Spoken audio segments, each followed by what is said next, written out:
Class में उपस्थित सभी गुरु भगवंतों को वंदना नमन। सभी भाई बहनों को जय जिनेन्द्र, जय महावीर। मथेर वंदामी गुरु जी। नमो हरिहंताणं नमो सिद्धाणं नमो आयर्याणं नमो वज्रायाणं नमो लोहे सब साहुणं नमो हरिहंताणं नमो सिद्धाणं नमो आयर्याणं नमो वज्रायाणं नमो लोहे सब साहुणं नमो हरिहंताणं नमो सिद्धाणं नमो आयर्याणं नमो वज्रायाणं नमो लोहे सब साहुणं येसो पंच नमो पारो सब पावकनाशनो मंगलानं च सवेसिं वै मंगलम् मंगलानं च सवेसिं वै मंगलम्। आत्मज्ञानी सद्गुरुदेव ध्यान योगी आचार्य भगवान संघ रत्न संघ सेतु उपाध्याय भगवान उत्तर भारतीय प्रवर्तिनी श्रमणी सूर्या पूज्या दास मुनिवर श्री महाराज साहब परम सेवा भावी पूज्य गुरुनिवर शिवशादी महाराज साहब के चरणों में वंदन नमन। जूम सभा में उपस्थित पूज्य साधु साध्वी जी महाराज को वंदन नमन। आज की इस 25 गोल की कक्षा में आप सभी का स्वागत है। समर वेकेशन में हम 25 गोल को जानने का प्रयास कर रहे हैं। 25 गोल हमारे जैन आगमों का, जैन सिद्धांतों की कुंजी के रूप में है। जैन सिद्धांतों का मूल अगर हमें कुछ समझना हो तो वो सारा 25 गोल के अंदर हम जान सकते हैं। तो 25 गोल में से हम 21 गोल पर्याप्ति और उसके साथ साथ हमने कर्मों को, गुण स्थान, नव तत्व, इस तरीके से हमने 21 विषयों के बारे में जान लिया। ठीक है, क्योंकि एक एक गोल एक एक अलग अलग विषय को क्लियर करता है, प्रस्तुत करता है। जैसे मिथ्यात्व हो गया, दर्शन हुआ, ज्ञान, योग, योग, शरीर, इस तरीके से 21 विषयों के बारे में हमने संक्षेप में जानकारी प्राप्त की है। आप सभी अपने वीडियोस ऑन कर लीजिए। अब हम क्लास के एंड की तरफ चल रहे हैं, यानी हमारे 25 गोल कंप्लीट होने वाले हैं। हमारे लास्ट के गोल चल रहे हैं। 21 गोलों तक हमारा हुआ। अब आगे आता है 22वां गोल। 21 गोल तक किसी को कोई प्रॉब्लम तो नहीं है, कोई डाउट तो नहीं है, सबको क्लियर हो गया था। और 21 गोलों में जो भी डाउट्स थे वो भी सब क्लियर हो गए। अब 22वां जो हमारा गोल है उसके बारे में हम जानेंगे। 22वां गोल है श्रावक जी के 12 व्रत। श्रावक जी के 12 व्रत। अभी तक हमने सिद्धांतों को जाना। सिद्धांतों का मतलब हमने ये जाना कि क्या हमारे जैन दर्शन के अंदर क्या क्या बातें बताई हैं, कौन कौन से मूल तत्व हैं, उन तत्वों का क्या स्थान है, उनका क्या कार्य है, ये सारी चीजें अभी तक हमने समझी थी। अब जो हम समझेंगे आगे 22वें गोल में, वो है कि हमें क्या करना चाहिए, क्या नहीं करना चाहिए। एक ज्ञान का पक्ष है और क्रिया का पक्ष है। अभी तक हमने ज्ञान का पक्ष किया, बहुत सारी जानकारी ली, बहुत सारी नॉलेज ली, लेकिन अब हम चलेंगे क्रिया के पक्ष पर कि हमें क्या करना है। क्योंकि करना भी तो होना है ना, कि अभी हम सब कुछ समझते जा रहे हैं, लेकिन हम कुछ आचरण ही नहीं करेंगे तो उसका क्या फायदा। तो इसीलिए हम आते हैं आचरण के ऊपर। श्रावक जी के 12 व्रत। देखिए, श्रावक हो या साधु हो या फिर कोई भी सामान्य व्यक्ति हो, सामान्य व्यक्ति एक अपने आप कुछ भी कार्य करने के लिए स्वतंत्र है। किसी को कोई रोक नहीं सकता, चाहे वो अच्छा कार्य करे या बुरा कार्य करे, शुभ करे या अशुभ करे, पाप करे या पुण्य करे, किसी को कोई रोक नहीं सकता, सब स्वतंत्र हैं। लेकिन कर्म एक ऐसी चीज है, या जानकारी या फिर ज्ञान एक ऐसी चीज है जो कि उसे रोक सकती है। अगर हमें पता है, एक छोटा सा बच्चा है, जब वो चलना सीखता है तो वो भागता है, इधर उधर भागता है, वो ये नहीं देखता कि कहाँ पर मुझे चोट लग सकती है, कहाँ पर मैं जल सकता हूँ, कहाँ पर मैं गिर सकता हूँ, या रास्ते में मुझे गाड़ी टकरा सकती है, कुछ भी, वो कुछ नहीं सोचता, क्योंकि उसे जानकारी नहीं, वो चलता जाता है, उसे भागने से मतलब है, उसे कोई रोक नहीं सकता, हम कितना रोकने की कोशिश करेंगे वो उतना भागेगा।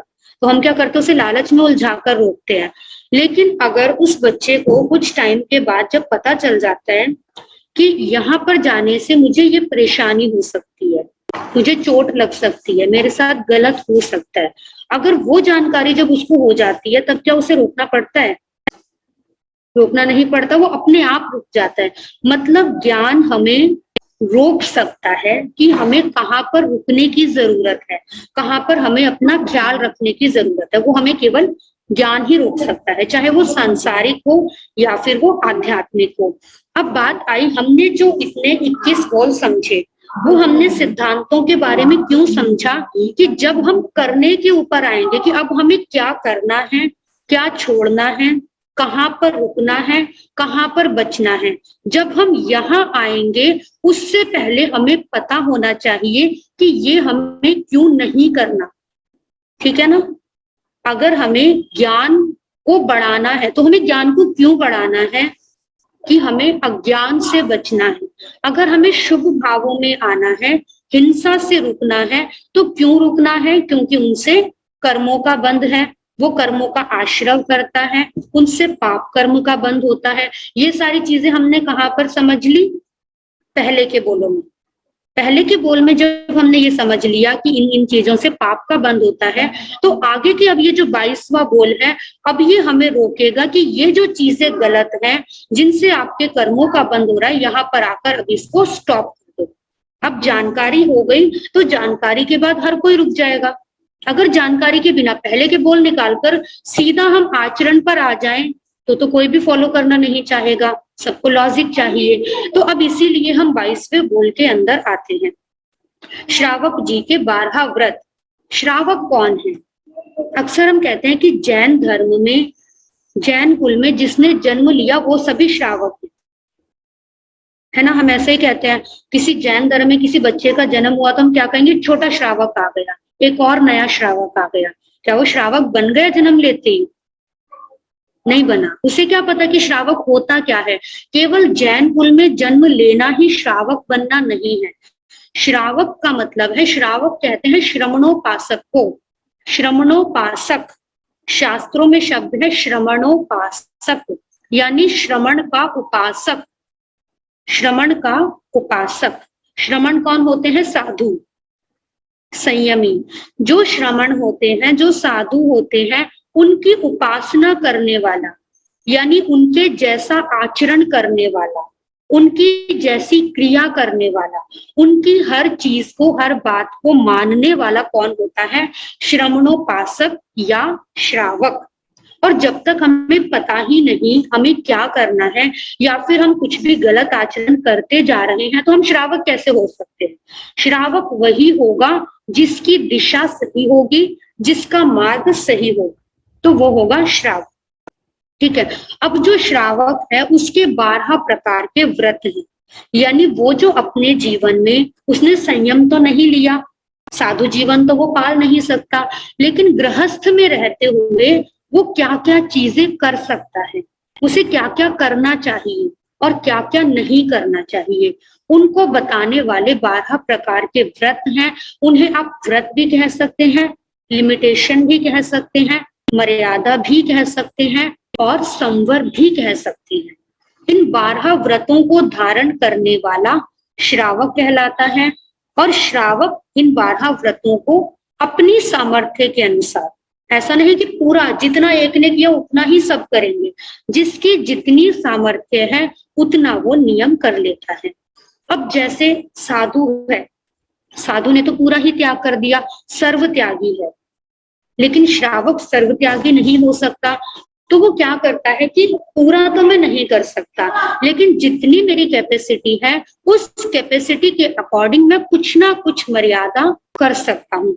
ना से तो हाँ करे ना, जो चीजें हम कभी यूज भी नहीं करते उन चीजों की भी हमारी कोई मर्यादा नहीं, कोई लिमिटेशन नहीं, हमें उनका भी पाप कर्म बंधता रहता है। तो उसका क्या फायदा। हम उन चीजों की लिमिटेशन कर सकते हैं, वो हमें बताता है श्रावक का 12वां, श्रावक के 12 व्रतों में ये 22वां बोल हमें ये बताता है कि हमें लिमिटेशन करनी चाहिए। ठीक है, तो अब बात आती है कि वो लिमिटेशन क्या है। देखो जैसे साधु का जो व्रत है, इसको एक उपमा से समझते हैं, एक एग्जाम्पल से। एक होता है हीरा और एक होता है सोना। ठीक है, सोना कैसा होता है, अगर आपके पास थोड़ा सा है, 1 ग्राम है, तो भी उसकी वैल्यू है, उसकी कीमत। अगर आपके पास 1 तोला है तो भी उसकी कीमत है। सोना आपके पास सेट के रूप में है, बिस्किट के रूप में है, या वैसे ही है, किसी भी रूप में है, कितना भी है, उसकी कीमत तो है ना। अगर मान लो आपके पास 2 तोले सोना है, आपने 1-1 तोला सोना 2 जनों को बांट दिया, तो क्या उसकी वैल्यू कम हुई। जितना भी जिसको मिला उसकी कीमत तो उतनी रहेगी, उसके लिए वो उतना ही फायदेमंद है। लेकिन एक हीरा है, एक डायमंड है, एक डायमंड की आप सोचो कि 2 पीस करके किसी को दे दो, क्या उसकी कीमत रहेगी। कीमत नहीं रहेगी। डायमंड या हीरे के ऊपर अगर थोड़ी सी भी खरोंच आ गई, थोड़ा सा भी वो टूट गया, तो वो किसी काम का नहीं है। लेकिन सोना कम से कम थोड़े से थोड़ा भी हो तो भी वो कीमती है। बस इसी तरीके से साधु के व्रत हैं। साधु या संयमी जो व्रत करता है, जो नियम करता है, वो हीरे की तरह होते हैं, उसे पूरा पालन करना पड़ता है। लेकिन श्रावक के नियम सोने की तरह होते हैं, चाहे वो उसको 1 ग्राम मिल जाए, थोड़े से मिले या ज्यादा मिले, उसकी उतनी कीमत रहती है। ठीक है, तो यह है श्रावक के व्रत। अब हम आते हैं कि श्रावक के 12 व्रत कौन कौन से हैं। श्रावक के 12 व्रतों में से 5 होते हैं अणुव्रत, 3 गुणव्रत और 4 शिक्षा व्रत। 5 अणुव्रत, 3 गुणव्रत और 4 शिक्षा व्रत। हो गई। ठीक है, ठीक। हाँ जी, तो हम बात कर रहे थे अणुव्रतों के बारे में। अणुव्रत मतलब अणु मतलब छोटा, जो छोटे व्रत हैं वो हैं अणुव्रत। मतलब जो साधु के 5 महाव्रत होते हैं, उन 5 महाव्रतों को अगर हम थोड़े रूप में धारण करते हैं, छोटे रूप में अगर हम उन्हें ग्रहण करते हैं, तो वो अणुव्रत कहलाते हैं। अहिंसा अणुव्रत। अहिंसा अणुव्रत का मतलब क्या है, हिंसा का त्याग करना। साधु ने 6 काय के जीवों की हिंसा का त्याग किया, लेकिन श्रावक उतना नहीं कर सकता। अगर वो बाकी काय का त्याग भी कर ले, त्रस काय का त्याग कर ले, लेकिन फिर भी पृथ्वी काय, अप काय, तेजस काय, वायु काय, वनस्पति काय, इनकी हिंसा का त्याग तो कर नहीं सकता। आप कैसे करोगे। आप अगर संसार में हो, गृहस्थ में हो, तो आपको घर परिवार में भी रहना है, मकान भी बनाना है, आपको भोजन भी बनाना है, सारी चीजें आपको, सारे काम करने हैं, तो वो आप उसका त्याग नहीं कर सकते। लेकिन कुछ जो बड़े जीव हैं, उनकी हिंसा का तो त्याग कर सकते हो। यानी जानबूझकर किसी कलुषित भावना के कारण या किसी प्रतिशोध, बदला लेने की भावना से किसी भी जीव की हिंसा ना करने का त्याग श्रावक का होता है। उसका नाम है अहिंसा अणुव्रत। जानबूझकर हिंसा नहीं करूंगा, त्रस जीव की हिंसा नहीं करूंगा। देखो जानबूझकर अनजाने में होती है तो उसका आगार, श्रावक का आगार है। आगार क्यों है, क्योंकि अनजाने में वो सारे काम करता है, इधर उधर जाएगा तो कार भी यूज करेगा, 2 व्हीलर 4 व्हीलर सब कुछ यूज करेगा, तो उसमें भी उसकी हिंसा लगेगी। जितना भी वो संसार के काम करेगा, फैक्ट्री है, दुकान है, मकान है, उन सब में भी हिंसा लगेगी। लेकिन वो जानबूझकर किसी को मारना नहीं चाहता, पर अनजाने में तो हिंसा होती है। इसलिए अनजाने की हिंसा की श्रावक छूट रखता है, पर जानबूझकर हिंसा करने का त्याग करता है। फिर आता है कि स्थावर जीव, स्थावर की तो हिंसा हो जाती है, इसीलिए वो त्रस जीव की हिंसा का त्याग करता है कि त्रस जीव की हिंसा नहीं करूंगा। फिर आता है मारने की भावना से किसी जीव को नहीं मारूंगा। अनजाने में हो सकता है त्रस जीव की भी हिंसा हो जाए, लेकिन मारने की भावना से नहीं मारूंगा, किसी बदला लेने की भावना से हिंसा नहीं करूंगा। तो जितना हो सकता है उतनी हिंसा का त्याग जब श्रावक करता है तो उसको कहते हैं अहिंसा अणुव्रत। अब इसके लिए हम बहुत सारी चीजों को अपनाते हैं, जैसे कई बार हम द्रव्यों की मर्यादा कर लेते हैं कि पूरा दिन में हमने द्रव्यों की मर्यादा कर ली, हमने 25 द्रव्यों से ज्यादा नहीं खाने। हमने क्या करते हैं कि सब्जियों की मर्यादा कर ली। सब्जियां कितनी है? 10 लाख प्रत्येक वनस्पति का है, 14 लाख साधारण वनस्पति का है। केवल आप वनस्पति को ही लो तो 24 लाख वनस्पति का है। अब 24 लाख वनस्पति तो आप प्रयोग नहीं करते, पर हिंसा आपको सबकी लगती है क्योंकि सब आपसे खुले हैं। तो इसीलिए हम लिमिटेशन कर लेते हैं कि 50 सब्जियों से ज्यादा मैं नहीं खाऊंगी, 20 से ज्यादा नहीं खाऊंगी। अगर हम देखने लगे तो हमारे प्रयोग में 50 सब्जियां भी शायद नहीं आती हैं, पर हमारी लिमिटेशन नहीं होती, तो उनकी लिमिटेशन हम कर सकते हैं। तो जितना जितना हम करेंगे, वस्त्रों की मर्यादा कर ली, चप्पलों की मर्यादा कर ली, जितनी भी मर्यादा हमारी है वो अहिंसा अणुव्रत में आ जाती है, जिससे हिंसा से हम बच जाते हैं। दूसरा है सत्य अणुव्रत। सत्य अणुव्रत का मतलब है असत्य का त्याग करना, यानी मोटा झूठ नहीं बोलना। जैसे मोटी हिंसा नहीं करनी, वैसे ही मोटा झूठ नहीं बोलना। मोटे झूठ का मतलब है कि जिस झूठ से हम बच सकते हैं उस झूठ को ना बोलना। जैसे इसके अंदर प्रकार आते हैं इसके, कन्या लिए, भूमा लिए, गोवा लिए। मतलब जैसे कोई अपनी कन्या का विवाह कर रहा है, शादी है कोई, अब शादी में उसको दिखाने के टाइम पे कुछ कमियां है लेकिन झूठ बोल के शादी करवा दी, वैसा झूठ नहीं बोलेंगे। कोई मकान दुकान की बिक्री करनी है, उसमें झूठ नहीं बोलेंगे, झूठी गवाही नहीं देंगे। यानी जिस झूठ से हम ज्यादा से ज्यादा बच सकते हैं उस झूठ के बोलने का त्याग करते हैं, तो उसका नाम है सत्य अणुव्रत। हमेशा सत्य बोलने का प्रयास करें और मीठा बोलना है। ऐसा नहीं कि ऐसा सत्य भी नहीं बोलना कि जिससे किसी को दुखी हो किसी का मन। कोई व्यक्ति कानों से सुन नहीं सकता तो हम उसे बहरा कहकर बुलाएं, सत्य है लेकिन कठोर है, तो कठोर सत्य भी नहीं बोलना। किसी की हिंसा हो ऐसा सत्य भी नहीं बोलना। हमेशा वो सच बोलना है जिससे सबका भला हो, तो वो है सत्य अणुव्रत। तीसरा है अचौर्य अणुव्रत। अचौर्य का मतलब चोरी ना करना, चोरी का त्याग करना। अचौर्य के अंदर हर तरीके की चोरी का त्याग, चाहे वो कर चोरी हो, चाहे वो ब्लैक मनी की हो, किसी भी तरीके की चोरी हो, आप कैसी भी चोरी करें, बिना किसी की आज्ञा के उसकी वस्तु को लेना या बेईमानी से ज्यादा तोल माप आदि करना, ये जितना भी है ये सब चोरी के अंदर आता है। तो श्रावक इसकी मर्यादा कर लेता है तो अचौर्य अणुव्रत कहलाता है। फिर है ब्रह्मचर्य अणुव्रत, या तो पूर्ण रूप से ब्रह्मचर्य का नियम धारण करना, पुरुष संसर्ग का या स्त्री संसर्ग का त्याग करना, या फिर मर्यादा करना, स्वपति या स्वपत्नी की मर्यादा करके शेष के लिए त्याग करना, तो वो है ब्रह्मचर्य अणुव्रत। और इसके अलावा पर्व दिनों में या कुछ तिथियां हैं, विशेष दिन है, उनमें त्याग करना तो ब्रह्मचर्य अणुव्रत कहलाता है। फिर है अपरिग्रह अणुव्रत।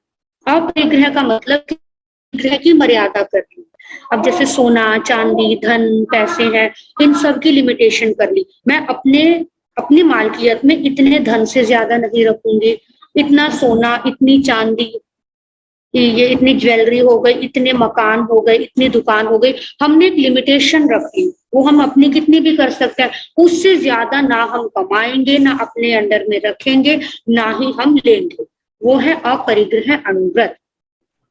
फिर ये 5 प्रकार के अणुव्रत हैं। 5 प्रकार के अणुव्रतों के बाद आता है छठा, 3 है गुणव्रत। अणुव्रत के बाद 3 गुणव्रत। गुणव्रत का मतलब जो हमारे गुणों को बढ़ाने वाले हैं, गुणव्रत। और गुणव्रत में सबसे पहले आता है दिशा परिमाण व्रत। दिशा परिमाण व्रत का मतलब है दिशा का परिमाण करना। मतलब जैसे हमें घूमना फिरना होता है, कहीं किसी काम से जाना है, किसी भी दिशा में कितना भी हम जाते हैं, पूर्व दिशा में हम कितना भी जा सकते हैं, पश्चिम में कितना भी जा सकते हैं, हमारी कोई लिमिटेशन नहीं है। लेकिन दिशा परिमाण व्रत में हम ये लिमिटेशन कर लेते हैं कि इतने कोस से ज्यादा, इतने किलोमीटर से ज्यादा मैं नहीं जाऊंगी अपने पूरे जीवन काल में। पूरे जीवन काल में 1000, 2000, 3000 किलोमीटर, इससे ज्यादा के एरिया में हम नहीं जाएंगे। एरिया तो बहुत ज्यादा है, अनलिमिटेड है, लेकिन आप अपने लिए उसकी एक लिमिटेशन रख सकते हैं, उसका नाम है दिशा परिमाण व्रत। उसके बाहर की जितनी भी चीजें होंगी, जितना भी एरिया होगा, उसकी हिंसा का दोष आपको फिर नहीं लगेगा। फिर है उपभोग परिभोग परिमाण व्रत। उपभोग का मतलब होता है जिस चीज को हम एक बार ही यूज कर सकते हैं। जैसे कोई भोजन है, भोजन किया, एक बार किया, वो खत्म हो गया। परिभोग का मतलब होता है जो हम बार बार यूज कर सकते हैं। जैसे कपड़े हैं, कपड़े हमने एक बार पहने, उन कपड़ों को हम दोबारा भी यूज कर सकते हैं, तो वो है परिभोग। उपभोग परिभोग परिमाण व्रत का मतलब है हमारे उपभोग में आने वाली चीजें और परिभोग में आने वाली चीजें, इन दोनों की लिमिटेशन करना, इनकी मर्यादा करना। इतने वस्त्रों से ज्यादा वस्त्र हम नहीं रखेंगे, इतनी द्रव्यों से ज्यादा, इतनी, जैसे हमने अभी हिंसा में बात करी थी, वो चीजें कि हम इनसे ज्यादा नहीं रखेंगे, इतने से ज्यादा प्रयोग में नहीं लेंगे। उसका नाम है उपभोग परिभोग परिमाण व्रत। फिर आता है अनर्थ दंड विरमण व्रत। अनर्थ दंड, अर्थ का मतलब है प्रयोजन, अन का मतलब है बिना प्रयोजन, बिना प्रयोजन के, दंड का मतलब हिंसा, बिना प्रयोजन की हिंसा का विरमण मतलब कर, जिस हिंसा का कोई मतलब नहीं है, जिस काम का कोई प्रयोजन नहीं है, उसका त्याग करना। अब अनर्थ दंड में जैसे कईयों की आदत होती है चलते फिरते पेड़ों के पत्ते तोड़ लेते हैं, अब वो क्या हुआ, कोई काम नहीं था, हमें बिना कारण हमने वनस्पति की हिंसा कर दी, वो है अनर्थ दंड, इसका त्याग करना। बिना कारण के हाथ पैर हिलाते रहना, कोई प्रयोजन नहीं, उसका कारण है, उसका मतलब है अनर्थ दंड। वायुकाय की हिंसा मतलब जिस हिंसा का कोई प्रयोजन नहीं है, कोई आवश्यकता नहीं है, कोई जरूरत नहीं है, ऐसी हिंसा का त्याग अनर्थ दंड। विरम का मतलब है कि उससे रहित होना, विरम का मतलब होता है दूर होना, विरमण अनर्थ दंड का त्याग करना, उन अनर्थ दंड से विरत होना। सामायिक व्रत, सामायिक व्रत का मतलब है ये 4 शिक्षा व्रत है जो हमें शिक्षा देते हैं, हमें क्या करना चाहिए। सामायिक व्रत मतलब प्रतिदिन कम से कम एक सामायिक अवश्य करना, यानी 24 घंटे में से 48 मिनट अपने लिए निकालना। इस 48 मिनट में हम केवल धर्म साधना करें, वो है सामायिक व्रत, प्रतिदिन एक सामायिक नियम से करना। देशावकाशिक व्रत, देशावकाशिक व्रत का मतलब होता है जैसे हमने दिशाओं में ही इतने किलोमीटर तक जाएंगे, इससे ज्यादा नहीं। देशावकाशिक में होता वही है, लेकिन इसमें प्रतिदिन का नियम होता है। मतलब आपने पूरे जीवन के लिए तो रख लिया इतने हजारों किलोमीटर, 5000 किलोमीटर, लेकिन देशावकाशिक में आज के लिए, आज हमें पता है हमारा शेड्यूल कैसा है, हमें कितने एरिया तक जाना पड़ सकता है, तो उतने एरिया को छोड़कर बाकी का हमने त्याग कर दिया। प्रतिदिन की अलग अलग मर्यादा करनी, हर दिन के लिए। अब जैसे पूरा तो हमारा 5000 है, लेकिन हो सकता है हर दिन में हमें कभी कभी जाना पड़ता हो उतना, तो हर दिन में हमें 100, 200, 500 किलोमीटर भी ना जाना पड़ता हो, तो इसलिए प्रतिदिन की नियम मर्यादा करना देशावकाशिक व्रत है। देश अवकाशिक, देश मतलब कुछ समय के लिए, कुछ अंश में मर्यादा करना। फिर है पौषध व्रत। पौषध व्रत का मतलब है पौषध लेना, पौषध यानी जो पूरा साधु की तरह जीवन जीना। पौषध मतलब पूरा दिन उपवास में रहना और शयन आसन करना, स्थानक में रहना, बिजली पानी आदि की मर्यादा रखना, इन सारी चीजों का त्याग करना, पूरे संयमी की तरह एक दिन के लिए रहना पौषध व्रत कहलाता है। यानी जब कोई विशेष दिन हो, पाक्षिक प्रतिक्रमण है, पक्षी है, चौमासी है, संवत्सरी है, ऐसे कुछ विशेष अवसर हो, उन दिनों में पौषध का व्रत लेना, वो है पौषध व्रत। और फिर है अतिथि संविभाग व्रत। अतिथि संविभाग का मतलब है अतिथि, जिसके आने की कोई तिथि नहीं है, जिसके आने की कोई तारीख नहीं है, उनको कहते हैं अतिथि। संविभाग मतलब बांटना, अतिथि के साथ बांटना, यानी कुछ भी खाने से पहले अतिथि के लिए भावना भाना कि मैं किसी को देकर फिर खाऊं, और श्रावक के लिए नियम होता है कि साधु को बहराकर फिर खुद खाए। अब जरूरी तो नहीं कि रोज हमारे घर पे साधु भोजरी लेने के लिए आए, लेकिन जब भी हम भोजन करें तो भोजन करने से पहले ये भावना जरूर आए कि मेरी अगर कितना अच्छा हो, कितने मेरे पुण्य का फल हो कि मेरे भोजन करने से पहले मेरे भाग में से कोई साधु भोजरी लेकर जाए, मैं किसी को दे दूं, मैं बहराकर फिर मुझे भोजन मिले। ऐसी भावना भाना, उसको कहते हैं अतिथि संविभाग व्रत। ये 22वें बोल में श्रावक के 12 व्रत हैं। इन 12 व्रतों को श्रावक धारण करता है, इनका पालन करता है, तब वो श्रावक कहलाता है। जैसे आया अहिंसा अणुव्रत। अब अहिंसा अणुव्रत में क्या हो गया? अर्थ बंध, अनर्थ बंध, मतलब अलग अलग प्रकार का, किसी को बांधना किसी काम के लिए, किसी को बिना कारण से बांधना, किसी का वध करना, किसी के अंगों का छेदन भेदन कर देना, किसी के ऊपर अति भार लादना, जैसे चाहे वो त्रियंश हो, पशु पक्षी हो या फिर मनुष्य हो, जैसे कहते हैं ना अन्याय करना, अत्याचार करना, वक्पान विच्छेद मतलब खाने पीना उसका बंद कर देना, पशु का किसी का, तो उनको बोलते हैं बंध, वध, छविच्छेद, अति भार रोपण और भक्तपान विच्छेद। ये होते हैं हिंसा के अहिंसा अनुव्रत के अतिचार। फिर है मोटे झूठ का त्याग, यह है सत्य अनुव्रत। इसमें कन्या लीक, बेटी बीए फेल हो गई और बता दिया बीए पास है। घोड़ा गवालिक यानी अपने कोई पशु बेचना है, वो बीमार है लेकिन उसे बता दिया स्वस्थ है। कोई भूमि बेचनी है, भूमि में चाहे वो बंजर भूमि है लेकिन उसको उपजाऊ बता के बेच दिया। न्यासा पहाड़, न्यासा पहाड़ का मतलब होता है कि किसी ने कोई अपनी वस्तु रखने के लिए दी लेकिन उसको बाद में अपना ही बना लिया, मुकर गए कि मुझे कब दिया था, मुझे तो पता ही नहीं। फिर कूट साक्षी मतलब झूठी गवाही देना, ये है सत्य अनुव्रत के अतिचार। फिर आता है चोरी का त्याग, मोटी चोरी का त्याग, यानी जैसे जेब काटना किसी की, घर की दीवार में सेंध लगाना, दुकान मकान का ताला तोड़कर चोरी करना, किसी को डरा धमकाकर चोरी करना, बिना पूछे किसी की वस्तु ले जाना। फिर है ब्रह्मचर्य अनुव्रत, कामुकता का त्याग। ये इसके अलग अलग प्रकार के भेद हैं। इत्वरिक परिग्रहिता गमन, अपरिग्रहिता गमन मतलब छोटी उम्र वाली से गमन करना, बिना जो अभी योग्य नहीं है उसके साथ गमन करना। अपरिग्रहिता अनंग क्रीड़ा, पर विवाहकरण, एक से ज्यादा विवाह करना, विवाहित होते हुए भी और विवाह करना, काम भोग तीव्राभिलाषा, इस प्रकार के दृश्य चित्र आदि देखना, ऐसी बातें करना, ये ब्रह्मचर्य अनुव्रत के अतिचार हैं। फिर है अपरिग्रह अनुव्रत, परिग्रह की मर्यादा। क्षेत्र वस्तु प्रमाण अतिक्रमण मतलब कम मतलब जितनी मर्यादा है उससे ज्यादा रखना, हमने लिमिटेशन जितनी करी है उससे ज्यादा लेना।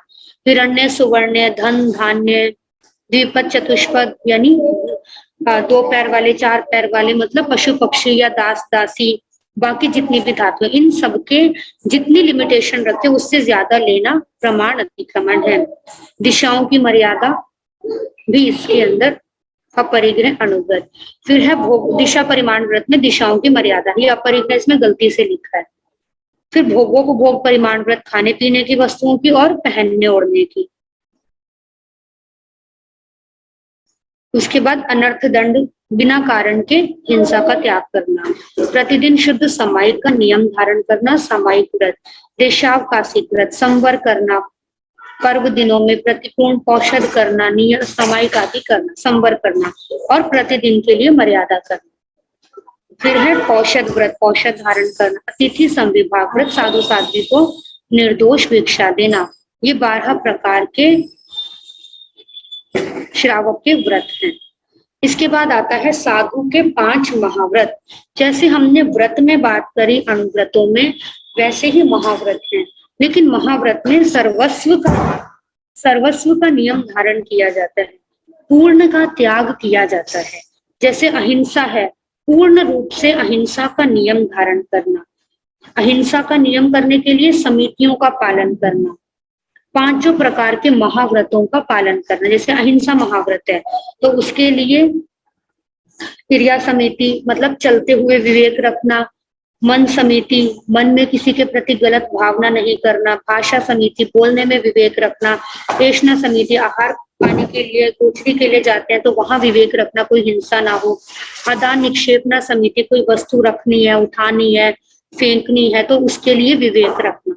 फिर है सत्य महाव्रत। सत्य महाव्रत में अनुवीची भाषण यानी सोच समझ के बोलना, क्रोध से ना बोलना, लोभ के वश होकर ना बोलना, भय का त्याग करना और हास्य हंसी मजाक का त्याग करना, जो कि असत्य वचन मतलब असत्य महाव्रत में दोष लगाती हूँ। अस्तेय महाव्रत यानी चोरी का त्याग करना। विविक्तवास मतलब कहीं किसी जगह पर हमें रुकना है तो आज्ञा लेकर रुकना, किसी से कोई वस्तु यूज करनी है तो वो उसकी आज्ञा लेकर यूज करना, शैया लेनी है, कोई भोजन पानी लेना है, किसी भी तरीके की सुई भी अगर किसी से लेनी है तो उसको भी बिना स्वामी की आज्ञा के ना लेना। फिर ब्रह्मचर्य महाव्रत, इसमें जहां पर स्त्री पशु या नपुंसक रहते हो उस स्थान से दूर रहना, ऐसे आसन का त्याग करना, स्त्री या पुरुष के बारे में वार्तालाप करने का त्याग करना, पहले जो संसार में रहकर विषय वासना का सेवन किया हो उनको बार बार स्मरण ना करना और बहुत ज्यादा पौष्टिक आहार ना करना। और फिर आता है अपरिग्रह महाव्रत यानी श्रोत इंद्रिय, चक्षु इंद्रिय, 5 प्रकार की जो इंद्रियां हैं उन इंद्रियों के ऊपर संवर रखना, कंट्रोल करना, ताकि हमारे जीवन में परिग्रह ना आए। तो ये 5 प्रकार के साधु के महाव्रत हैं।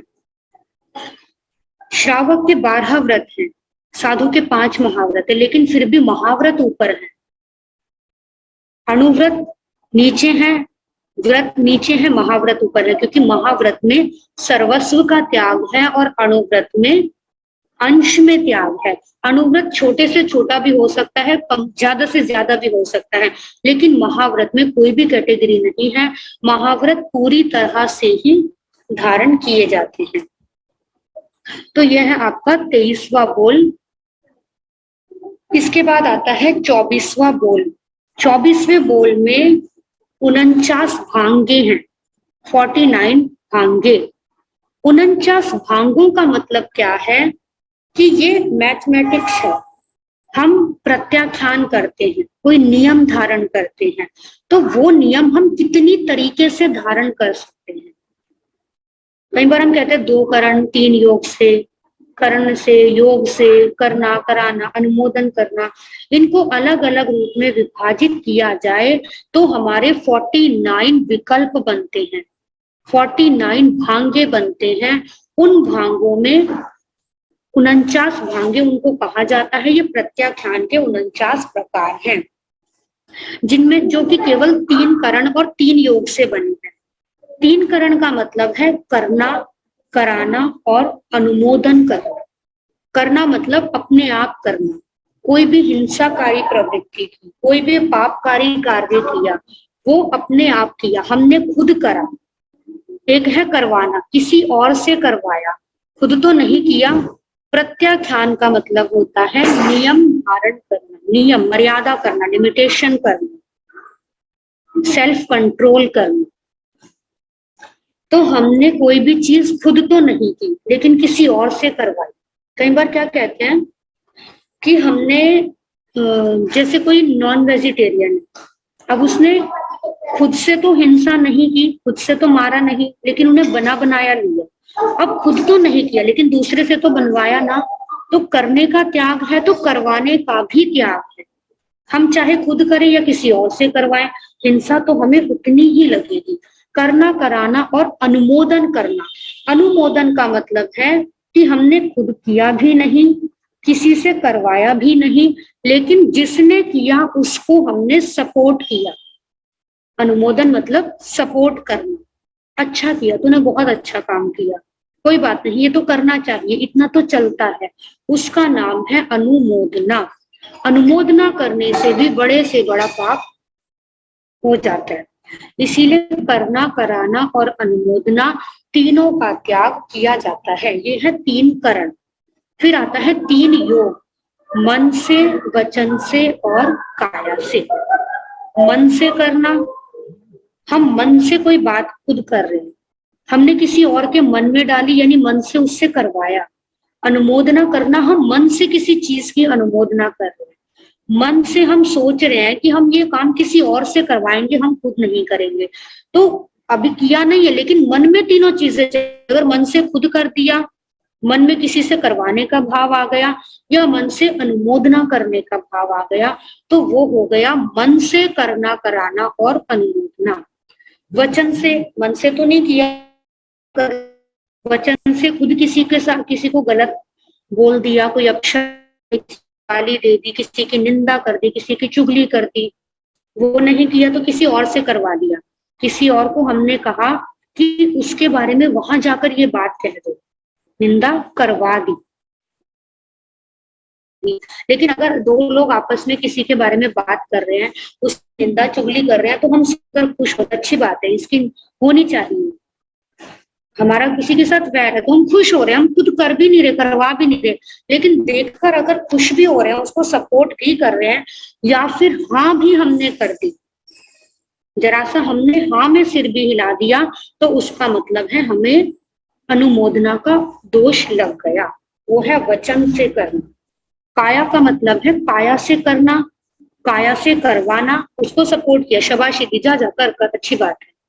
काया से करवाना और काया से अनुमोदना कर, तो हाथ हिला दिया, हाँ बहुत अच्छा किया, सिर्फ इतना सा अंगूठा दिखाया, लेकिन अनुमोदना कर। जैसे महाभारत में आपने देखा होगा, जिस समय पर भीम का और दुर्योधन का युद्ध होता है, उस समय पर कृष्ण जी क्या करते हैं, खुद से तो नहीं करते, युद्ध नहीं लड़ा, करवा भी नहीं रहे, वो दोनों आपस में लड़ रहे हैं, उस समय वो कुछ करवा नहीं, हालांकि उन्होंने करवाया था, लेकिन उस समय वो कुछ नहीं कर रहे, केवल काया से उन्होंने क्या किया, इशारा कर दिया, यहाँ मारो, ये सही कर रहे हो, ये गलत कर रहे हो, तो वो उनका अनुमोदना लग गया।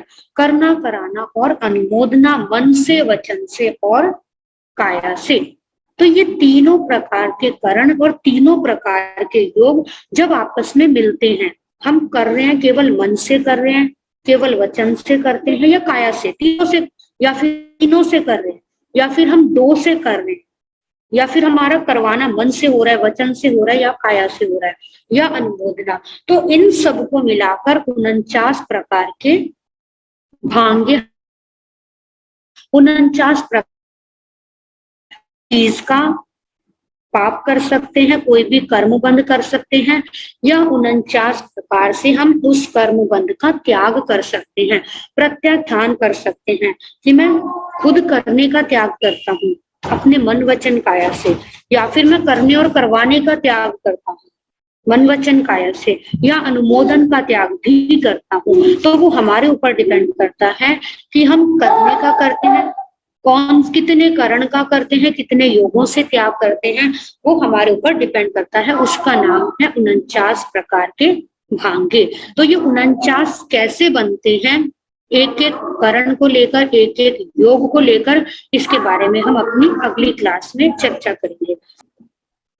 नमो अरिहंतानंग, नमो सिद्धानंग, नमो आयरियानंग, नमो ओवज्झायानंग, नमो लोये सब साहुनंग, धम्मो मंगल मुखिठम अहिंसा संयमो तवो देवावित्तंग नमं संति जस धम्मे श्यामनो चैता भारंग वासंग चकवट्टी महडियो शांति शांति कर लोय पत्तो गई मनोत्तरम श्री चत्तारी मंगलम अरहंता मंगलम सिद्धा मंगलम साहू मंगलम केवली पनतो धम्मो मंगलम चत्तारी लोगुत्तमा अरहंता लोगुत्तमा सिद्धा लोगुत्तमा साहू लोगुत्तमा केवली पनतो धम्मो लोगुत्तमो चत्तारी शरणं पवज्जामि अरहंते शरणं पवज्जामि सिद्धे शरणं पवज्जामि साहू शरणं पवज्जामि केवली पनत्तं धम्मं शरणं पवज्जामि चारे शरण दुख हरण जगत में और न शरणा कोई होगा जो भव्य प्राणी करे आराधन उसका अजर अमर पद होगा। खूब खूब मंगल हो।